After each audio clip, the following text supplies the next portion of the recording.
Down with this sort of thing. Careful now. What is up everybody and welcome back to another video. In today's video we're going to take a look at my team for Game Week 2. After an eventful Game Week 1 which saw Haaland bag 2 goals against Burnley and João Pedro score that all important penalty, I finished the Game Week off with a respectable 73 points. I'm hoping that Game Week 2 can be the week where some of my differential picks pick up points and I push on towards the lower ranks. So without further ado, let's get into it. After what was an eventful debut at Old Trafford, Onana starts again in goal as United face off against Spurs away from home. Whilst Onana did return with 9 points in Game Week 1, it is a complete miracle that it isn't 1 point instead. I'm sure anybody who was watching the game on Monday night would have believed Wolves should have had a penalty. However, if we were to ignore Onana's big mistake, we can definitely see his value. He also looks a much better shot stopper than De Gea. Onana racked up 6 saves during the game and returned with 1 bonus point. Spurs won't be an easy game, but the possibility of received points is high. Ultimately, it was the new City man Guardiola who I ended up going with over John Stones. Unfortunately, however, neither Guardiola or Stones started. Whilst I was aware of this prior to the deadline, I decided to keep Guardiola. My thinking behind this is that City would not have spent the money they have on him for him to be a rotation player. Pep will ease him in, and once he is fully cemented in the team, he will be one of the best defensive assets in the FPL, especially given his price of 5 million. Another frustrating pick was Gabriel, who was benched in Arsenal's 2-1 win over Forest. A leak prior to the deadline did suggest that Gabriel wouldn't be playing, but unfortunately I missed this leak due to my livestream. Thankfully Arsenal did concede, so the damage was limited.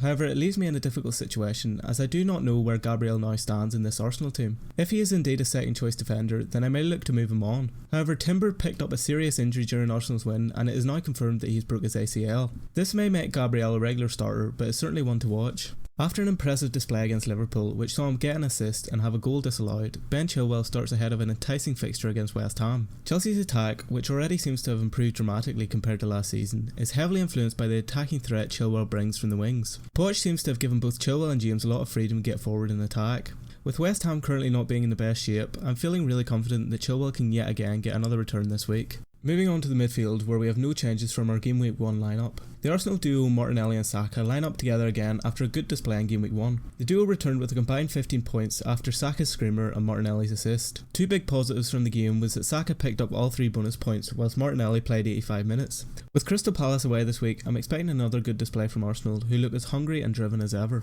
Matoma lines up ahead of Game Week 2 as Brighton face off against Wolves away from home in what is bound to be a more difficult fixture than their Game Week 1 game against Luton. Matoma finished Game Week 1 with 1 assist and an expected goal involvement of 0.62. Whilst he did have a good game, he was arguably one of the weaker Brighton FPL assets as both Estepinha and João Pedro secured the headlines. Not owning Estepinha is a worry for me, and with Brighton's next 2 fixtures looking pretty good, I may have to bring in another Brighton asset to accompany Matoma. The last midfielder to make the team this week is indeed Bruno Fernandes. Anybody who watched the United Wolves game on Monday night will know how worrying the United performance was from an FPL perspective. United offered nothing going forward, with both Bruno and Rashford being basically invisible.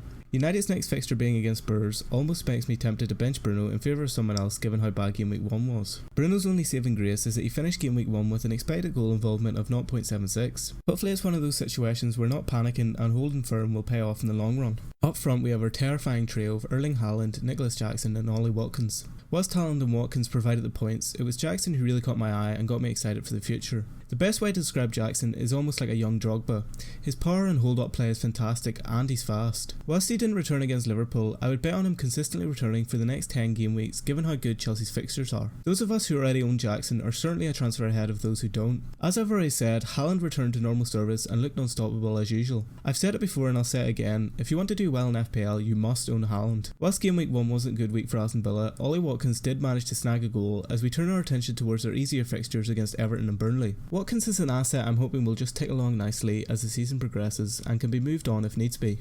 Having examined the starting 11 for Game Week 2, we can now look at the bench. First on my bench for Game Week 2 is Chelsea's Mikhailo Mudryk. Going for Mudryk is certainly a massive risk, however I'm quietly confident with what he'll bring me once Chelsea's fixtures improve. Whilst Mudryk was benched in favour of Sterling at the weekend, I'm convinced that this won't be a regular occurrence once he finds his feet and gets more game time. Tottenham's Udogie and Burnley's Bayer are the 2 defenders on my bench. Udogie faces United at home whilst Bayer has a blank game week. I don't have a lot to say on these players as they are purely for budget reasons. However, having both of these players as regular starters for their respective teams does give me some good options going forward if I do need to call upon them at some point. Turner is currently the keeper on my bench with an interesting fixture against Sheffield United. Whilst Turner did concede 2 goals to Arsenal, he also made 6 saves and was unlucky to not finish the game week with 3 points. Given that Forest are playing Sheffield United whilst United face Spurs, a strong argument can be made to back Forest keeping a clean sheet over United. It's certainly a situation I'm going to heavily consider before the deadline.